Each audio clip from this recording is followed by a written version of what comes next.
Vamos a continuar con este ciclo de entrevistas que veníamos realizando, ¿sí? A través de nuestro canal Desmagnetizados, con distintos referentes, distintos dirigentes, periodistas, escritores, como es el caso del día de hoy.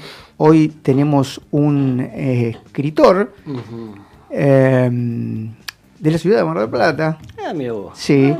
Que hace poquito publicó su segundo libro de la colección Buenos Aires Humana. Estamos, gracias a la tecnología, y los que nos pueden ver por YouTube, lo tenemos acá y le damos la bienvenida a Luis Gote, que desde su trinchera bonaerense en la ciudad de Mar del Plata, como dije antes, lo podemos escuchar hoy aquí en Bienarte. ¿Qué tal, Luis? Javier Perpiñán y Alberto Froilán, te damos la bienvenida a Bienarte aquí en Radio MEP. ¿Cómo va? ¿Qué tal? Buenas noches, Alberto, Javier. Gracias por invitarme a sus programas. Saludamos a la producción y a los oyentes como corresponde, ¿no? Así que, bien. Bueno. Como bien decías, estamos con la publicación de nuestro segundo libro. Ahí está. Hace muy poquito lo publicaste, ¿no? Una semanita. Salió en preventa el mes pasado y ya ahora vamos a la presentación en Capital Federal, calculo que en 15 días. A ver, recordemos el nombre de los dos libros, porque esto es una colección, ¿verdad? Que se llama Buenos Aires. ¿La colección? Sí. En principio serán 4 libros. Primer libro que salió el año pasado, también por Editorial Fabro, Buenos Aires Humana, La Hora de tu Comunidad. El segundo libro, Buenos Aires Humana, La Hora de tus Intendentes. El próximo libro será el tema del regionalismo, La Hora del Regionalismo. Y el cuarto libro, para finalizar esta colección, es La Hora de la Refundación. Es decir, en un esquema donde la provincia de Buenos Aires tenga en sus municipios plena autonomía, descentralización, reforma tributaria, regionalismo productivo, ya estaríamos hablando de una provincia totalmente distinta a la que hoy tenemos. Bueno, ahora vamos a pasar a eso de la provincia. Perdón. A eso de la provincia. Porque tengo entendido, vos recorres bastante la provincia, de eso también se tratan los libros como vos acabas de mencionar, pero vos sabés que ahora haciendo la presentación del programa, mirá vos, nosotros que en nuestro programa muchas veces enumeramos distintas efemérides y hablamos un poquito de eso, y decíamos, hoy 10 de junio se cumplen 6 meses del actual gobierno nacional. Entonces, pregunta obligada es, ¿cómo ves este momento? ¿Cómo ves estos 6 meses de gobierno? Mirá, que todavía no ha arrancado. Y yo creo que lo de gobierno nacional no correspondería, ¿no? Porque el concepto de nación nacional tiene otras características. Una de las cosas que me ha enseñado profesores de historia que he tenido, tanto en la primaria y la secundaria, que la historia es una gran maestra que nos enseña a comprender el presente y también a visorar un poco el futuro, si se quiere. La historia argentina y su relación con esquemas de gobiernos liberales siempre fueron de tragedias, tanto para nuestro pueblo como para nuestra patria. Empobrecimiento, embrutecimiento, atraso tecnológico. Esto lo podemos observar leyendo las obras, por ejemplo, del catalán Vialet Massé, sobre el informe de la situación de la clase trabajadora en 1904 durante los gobiernos liberales de Mitre, de Quintana, de Juárez Celman. Cuando Roca le encomienda a su secretario de Trabajo, a su secretario de Trabajo que prepare un informe sobre la situación de los trabajadores, se le encomienda a Vialet Massé a realizar dicho informe. Un año recorriendo la Argentina, cuando elaboró ese informe, ya había asumido Quintana. Quintana dijo, guardemos esto porque no podemos dar a conocer el fracaso del gobierno liberal. Después tenemos a los escritores de Forja, Scalabrini, Ortiz, Jaureche, por nombrar algunos, en la década del 40, donde mostraron el desastre de lo que fue el gobierno liberal de Justo. Tenemos página 2 en su inicio con Jorge Lanata, que nos mostraba las consecuencias que iba a acarrear el gobierno liberal de Carlos Menem, y bueno, no se equivocaron. Y esta es la cuarta etapa de otro gobierno liberal que no creo que sea muy distinto a los anteriores, porque el esquema de gobierno centralista y el esquema de producción no ha variado en los últimos 100 años en Argentina. A ver, te hago un parate ahí, porque estamos hablando de liberalismo, y el liberalismo tiene varias corrientes. Ponele vos. Claro, el liberalismo tiene varias corrientes. El liberalismo no sería igual que el de la Escuela de Salamanca, por ejemplo. Sí, bueno, eso sí, ahí sí. Claro, Ahí sí. claro, bueno. Este liberalismo lo ves parecido al de Menem y a los anteriores que nombraste. ¿Vos decís que es del mismo tinte, digamos, de la misma? Exacto, es un liberalismo anglosajón, donde tiene dos temas que se los asemeja: libre mercado y no control de la producción que sale de nuestras tierras por parte del gobierno. Es así.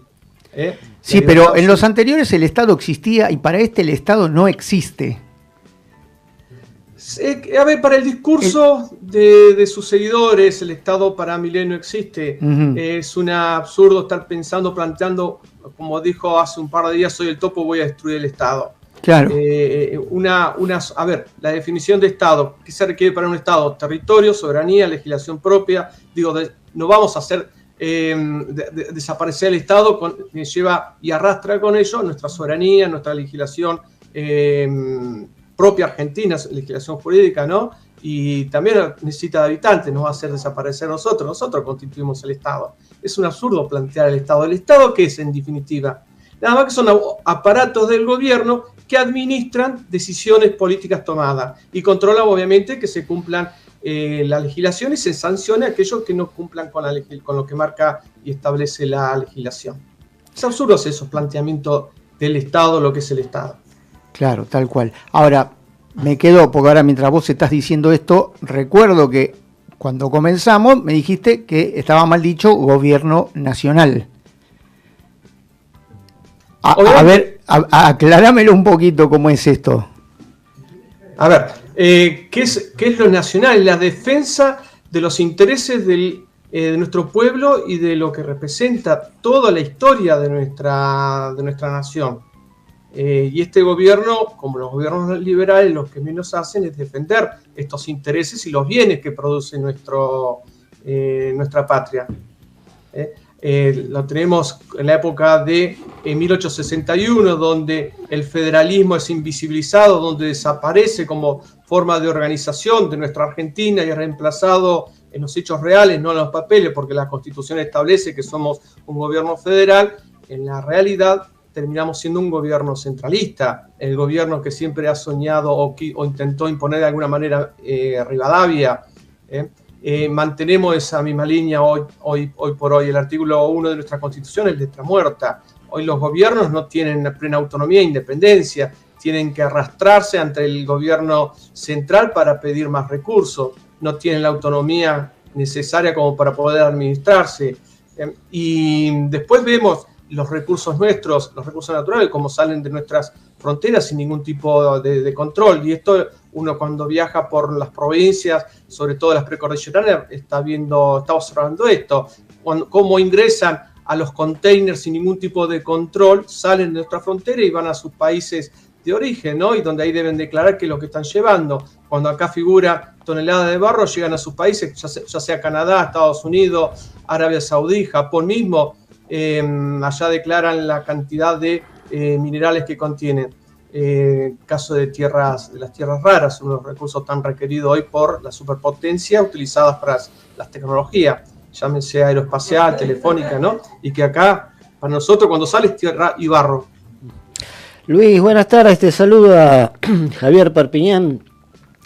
Yo quiero preguntarte, acabas de definir qué es un gobierno nacional, los intereses que defiende y las virtudes que tendría que tener en beneficio del pueblo, en este caso argentino. ¿Por qué le cuesta tanto sostenerse en el gobierno y sufre constantemente estos embates de la derecha? Primero habría que definir qué es la derecha o qué es la izquierda. Sí, podríamos decir conservador, el conservadurismo. Yo definiría entre patria y antipatria. El esquema de pensamiento entre derecha e izquierda se terminó el día en que Mao y Nixon se abrazaron allá en Pekín, ¿no? En 1972. Ahí ese esquema de pensamiento ya cerró una etapa que se había iniciado con la Revolución Francesa, en que se dividía los sectores entre derecha e izquierda. Pero bueno, esto es otro tema. A ver, porque vos fíjate la actitud que asume Milei de permanente confrontación, de pelear. Es lo que se llaman amigo-enemigo. Y al enemigo hay que matarlo. Y Milei va a matar. No va a conciliar, no va a tender puentes, no va a buscar consenso, va a matar. Entonces es lógica la reacción de la oposición o de todo el sector que se le ponga en el gobierno y lo critique y no siga avanzando y se esté cuestionando como se está cuestionando. Y ellos, también comprendamos que no dejan de ser administradores de los intereses extranjeros. Acá hacemos diferencias entre uno y otros y en definitiva vos ves que volvemos de vuelta a lo mismo, observas que nuestros recursos mineros van saliendo por nuestras fronteras sin ningún tipo de control. Un gobierno, como se ha llamado en su momento al kirchnerismo de izquierda, o un gobierno, como se ha llamado de derecho liberal, como ha sido Macri, y el actual también, ¿no? ¿Vos decís que el kirchnerismo fue un gobierno de izquierda? No. Para los cánones tradicionales y la prensa tradicional siempre lo ha catalogado de izquierda. Y para los académicos europeos, como Anthony Giddens, lo ha calificado de izquierda. Y fue a propósito del nombramiento, no fue casual que haya nombrado a Anthony Giddens, porque fue Anthony Giddens quien reclutó a Néstor Kirchner en el 2003 para ser parte del lanzamiento de la Internacional Progresista que hacía Tony Blair en Londres. Eso es un dato que lamentablemente poco se conoce y se ha difundido, ¿no? A los 3 meses de asumir a la presidencia Néstor Kirchner, que era un patagónico que hasta ese momento nadie conocíamos, hasta nos resultaba difícil pronunciar su apellido. ¿Cómo es posible que siendo un patagónico, a los 3 meses fuera invitado al lanzamiento de la Internacional Progresista por Tony Blair, cuando largó ¿te acuerdas? Su idea, su teoría del nuevo laborismo. Nuevo laborismo, claro. Humana, sí, sí. Y vos tenés que tener en cuenta que también los británicos, al ver que es un patagónico, debieran relacionarlo con Malvinas. Debiera ser considerado un gobierno, por lo menos en sus comienzos, hostil. Sin embargo, Anthony Giddens lo convence a Tony Blair para ser invitado al lanzamiento de la Internacional Progresista. Sí. Yo estaba pensando ahora, te escucha Guillermo Moreno decir que Néstor Kirchner fue progresista y no sé cómo te respondería él, porque él claramente cuando vos le preguntás a él y te dice que él formó parte de un gobierno peronista, que el de Néstor Kirchner y el primero de Cristina fueron gobiernos peronistas, no progresistas. El sábado estuve en el acto de campaña, en el acto de lanzamiento de aquí de Mar del Plata, la agrupación. En Mar del Plata, claro. Acá. Sí. El acto está lleno de mística, lo quiero y lo aprecio a Moreno, sí. Lo escucho, lo aplaude, pero yo no me puedo escapar de los hechos sucedidos en el pasado, ¿no? Y como peronista tengo el deber de hacerlos conocer y de explicarlo también por qué se suceden estas cuestiones. A ver, a Guillermo Moreno, si bien lo acompañaría, también le preguntaría por qué se intentó afiliar al Partido Justicialista, al Partido Socialista. Nos hemos olvidado que en el 2008, junto a Ricardo Alfonsín, Cristina Fernández de Kirchner, junto al representante del Partido Socialista en Chile, intentaron afiliar al Partido Justicialista a la Internacional Socialista. A la Internacional Socialista, no al Partido Socialista, digamos. No, a la Internacional. Claro.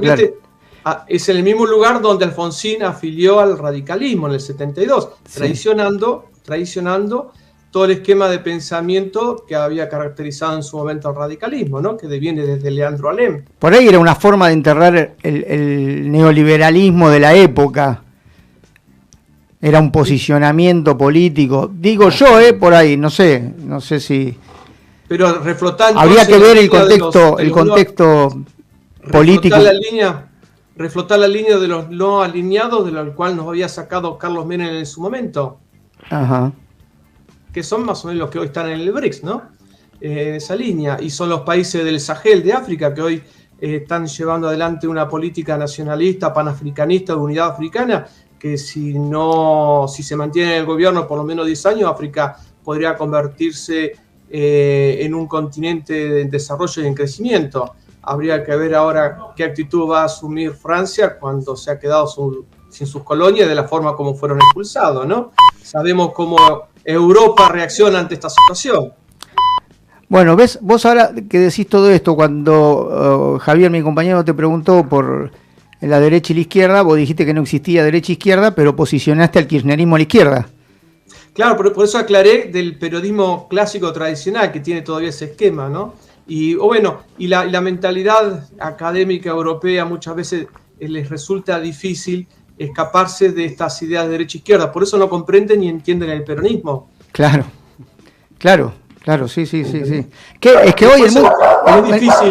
Es difícil para los europeos entendernos. Le cuesta a los argentinos entender. A los propios peronistas les cuesta a veces entender qué es el peronismo. Porque no tenemos adoctrinamiento, no nos han formado. Muchos hablan de la doctrina, de las 20 verdades, pocos de la comunidad organizada, pero ¿cuántos realmente los han leído?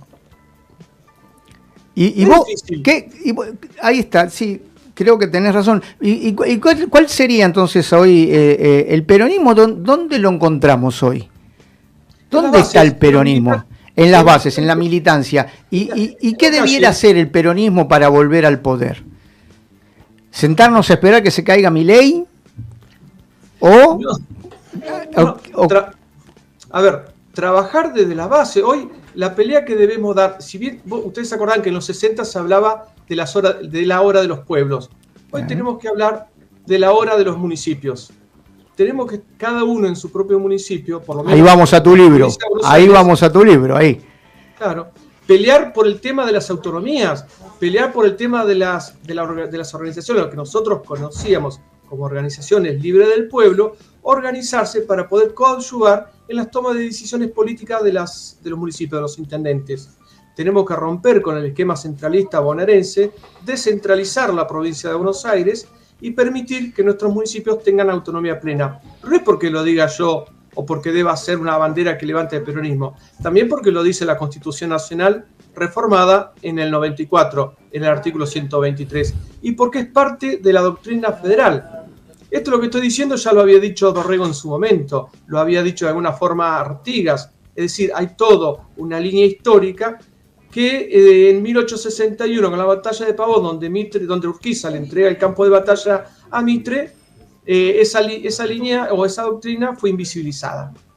Vos fíjate que ni siquiera en los colegios se enseña, solamente se les enseña a los alumnos que fue una pelea fratricida entre centralistas y federales. Y fue más que eso, claro. Es una política de organización política.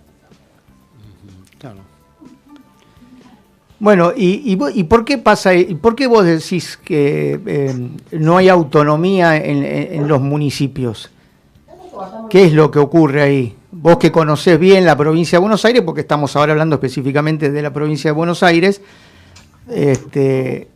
vos decís que está como el gobierno está centralizado.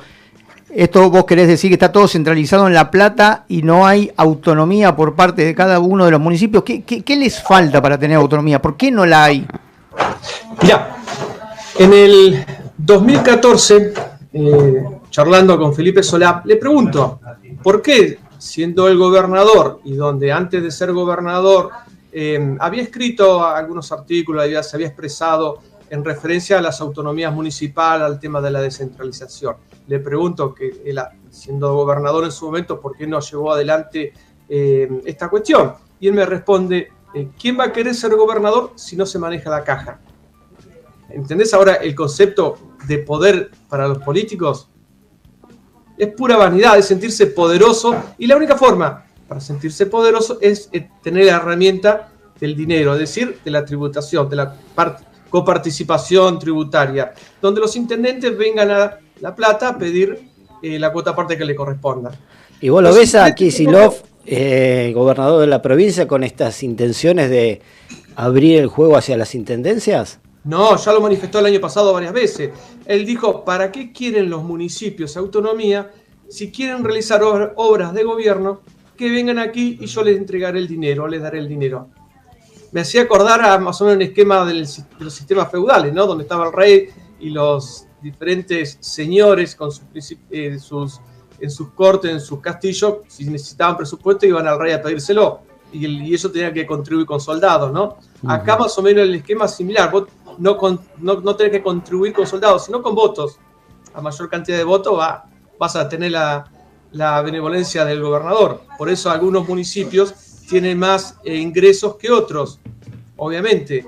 La coparticipación debe ser más o menos similar en todos los municipios. El esquema que utilizan para aumentar la coparticipación es aumentándole la población, haciendo aparecer números de habitantes que son fantasmas, no existen, y a otras quitándoles población, como Mar del Plata.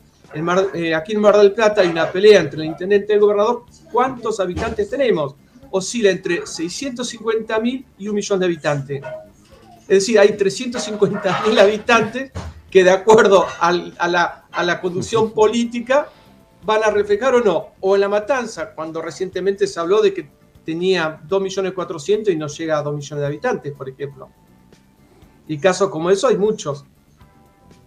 Todo eso, estos datos que vos das, que la verdad me resultan a mí reveladores y la verdad muy interesante. ¿Todo eso lo tenés en este último libro que sacaste, que tiene que ver con los intendentes? No, o sea, en los libros, más que contar de lo que pasa en la provincia de Buenos Aires, estos libros que tienen como objetivo finalidad establecer un proyecto de gobierno. Es como si fuesen los planes quinquenales del primer peronismo, ¿no? Claro. Pero aquí también hacemos exactamente lo mismo. Y para reforzar algunas ideas, doy sí ejemplos como estos casos, ¿no? Vos fíjate, por televisión vos ves muchas denuncias de vecinos que dicen, en el hospital municipal el intendente dice que tenemos 2 ecógrafos y en realidad hay uno solo. Y terminan diciendo, el intendente se robó un ecógrafo. No es que se lo haya robado, sino que ha hecho aparecer un ecógrafo de más en el hospital para cobrar un punto más dentro de la coparticipación. Los intendentes están obligados, están forzados a mentir, a pasar datos falsos para poder cobrar un punto más de coparticipación o de la partida presupuestaria vengan con un aumento, ¿no? Esto lo harían todos los intendentes, digamos, de todos los colores políticos. Absolutamente. Mirá, aquí en Mar del Plata... Es muy fuerte lo que estás diciendo. Pero habla con cualquier intendente, te lo va a decir. He tenido la suerte, vos me decías, has viajado por la provincia de Buenos Aires. Sí. No es que solamente he viajado, sino también he tenido la suerte de poder relacionarme, contactarme con algunos intendentes, concejales, exconcejales o legisladores y me cuentan más o menos lo mismo, ¿no? La realidad es esta. Vos fíjate un caso, cuando vos decías, ¿dónde se ve que la autonomía no existe o para qué quieren autonomía o por qué la autonomía una intendencia? En la anterior gestión de la gobernadora Vidal, aquí en Mar del Plata había un intendente, Fernando Arroyo. Fernando Arroyo se pelea con uno de los mayores empresarios de aquí de Mar del Plata. ¿Qué hace la ex gobernadora? Le interviene el municipio y el interventor es el que fue intendente de San Miguel, Matías de la Cruz. Le pone un interventor al intendente. No estoy exagerando, todos los datos que te estoy dando, la información, están registrados por internet y en los portales de noticias pertinentes, ¿no? O sea, acá no hay invento de nada. La realidad es esta, se están manejando de esta forma. Lo que pasa es que los medios de comunicación masivos no dan a conocer estas cuestiones. Se oculta, se tapa muchísimo. Es más, para los medios de comunicación masivos solamente existe Cava y el resto del país. Somos observadores, espectadores, además, no trascendemos. Por eso agradezco nuevamente que me permitan expresarme, porque somos muy pocos los medios que tienen una visión más federal sobre la comunicación e información, y como vos bien decís, entrevistamos a pensadores, a dirigentes sociales y políticos, y cuando más se salga del conurbano, de esa olla de presión existente, mejor, porque hay un poco más de claridad quizá de aquellos que estamos un poquito más abajito de la provincia, vemos desde otra óptica lo que está sucediendo, ¿no? ¿Y en Mar del Plata se habla también de estos temas? ¿O también están silenciados en los municipios? Mirá, Mar del Plata tiene la característica que es un desprendimiento de Cava, de Capital Federal. Mucha discusión política de descentralización no se habla, pero vos vas a Bahía Blanca, vas a Dorrego, vas a Tandil, vas a Balcarce, municipios de estas características, y se hablan de la descentralización. ¿Por qué? Porque ellos sienten en carne propia que están o han sido abandonados por los gobiernos provinciales. No hay política estratégica, no hay un desarrollo de la región surera, es decir, del centro y sur de la provincia de Buenos Aires. Están totalmente abandonados. Vos fíjate que lo que es la sección electoral cuarta, la sexta, la séptima, que es centro y sur de la provincia de Buenos Aires, tiene poco caudal de votos. El 37% de los votos está implicada en esa región. El 67% de los votos, 67% de los votos de la provincia de Buenos Aires, está repartido entre lo que sería la primera y tercera sección electoral. La sección de Matanza, Hurlingham, Tigre, San Isidro, Campana, esa región. Entonces, ¿el gobernador qué hace? Va a centralizar los recursos que tiene para volcarlo en esta sección. Porque sabe que si ganando la primera y la tercera sección electoral, ya es gobernador prácticamente. La Matanza solamente otorga el 10% de los votos de la provincia. El 10% de los votos. Administrando medianamente bien el municipio de Matanza, ya contás con base con el 10% de los votos. Entonces, te decía, toda esa región surera, que solamente cuenta con el 37% de los votos, pero sin embargo, con un proyecto productivo, puede llegar a duplicar el Producto Bruto Geográfico de la provincia y darle un mejor vivir a los bonaerenses. Pero para eso necesitas un proyecto de producción, necesitas regionalizar, necesitas volcar recursos, necesitas como intendente estar ahí, en el corazón de la provincia. ¿Y hay alguien que vos veas ahora que esté acompañando esto que vos decís y que tenga la intención de llevar adelante un proyecto así? Ya, mi experiencia en los últimos años es: callate la boca, no digas nada, no escribas. Mirá que el gobernador Kicillof no habla de estos temas, no hable de estos temas, así que hay poco interés. Cuando vos recorrés los municipios, los intendentes te dicen esto mismo. Los intendentes han tratado de llevar adelante por otras vías, sobre todo por vía judicial, como el caso de Castelli, intendente kirchnerista, recurrió a la Corte Suprema de Justicia para que le permita a su intendencia tener carta orgánica. ¿Qué es lo que establece la Constitución Nacional? ¿Qué dice la Corte Suprema de Justicia?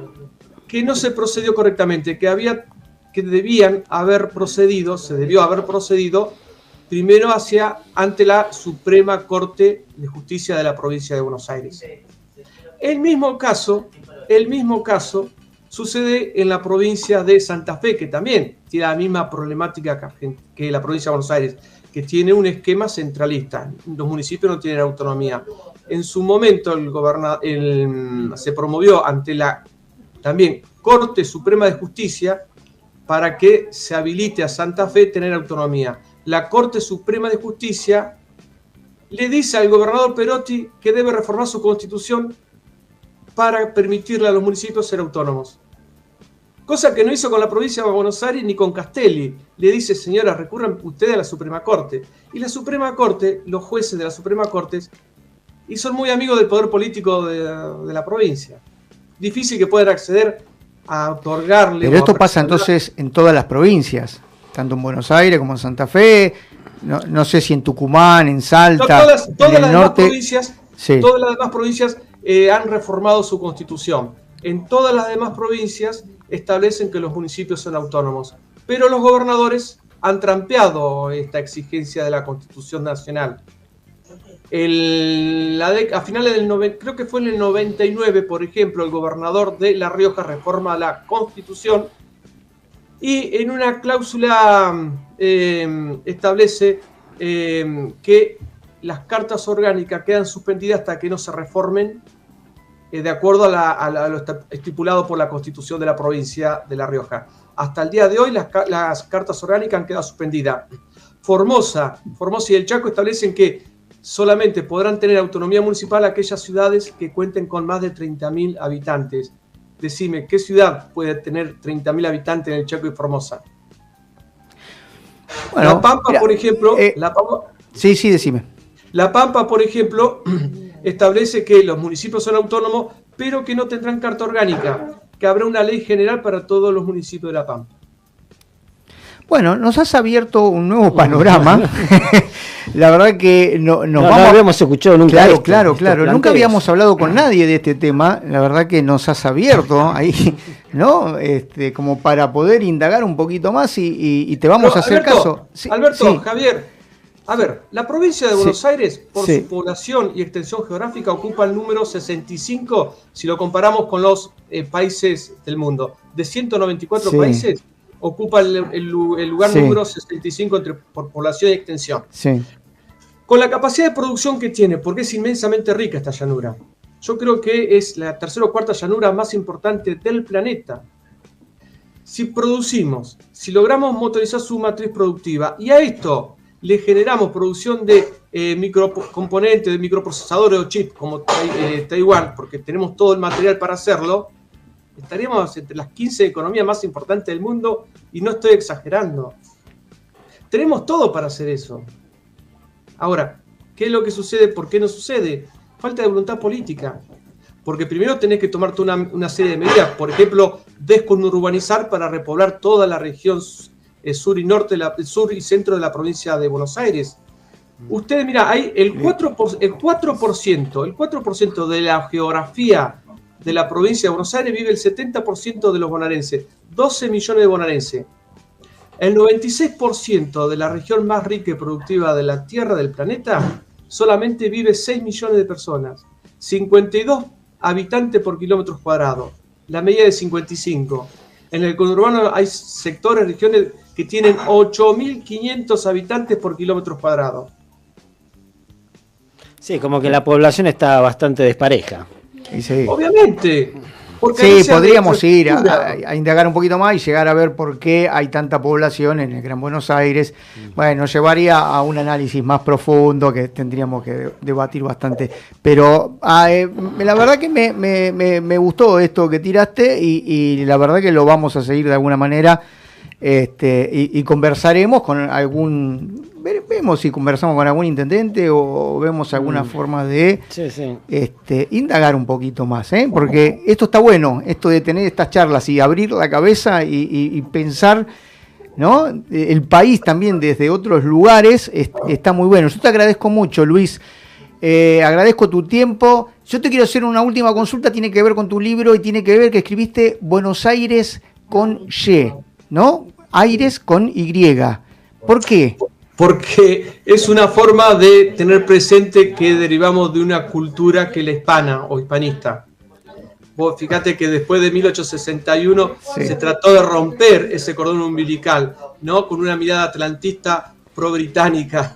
Claro, ahí tendríamos otro debate profundo para hacer. Bueno, posiblemente te llamemos en algún otro momento, si te parece, y podamos seguir debatiendo estas cuestiones. Ya con lo que nos dijiste hoy, nos diste material para trabajar. Tenemos a pensar.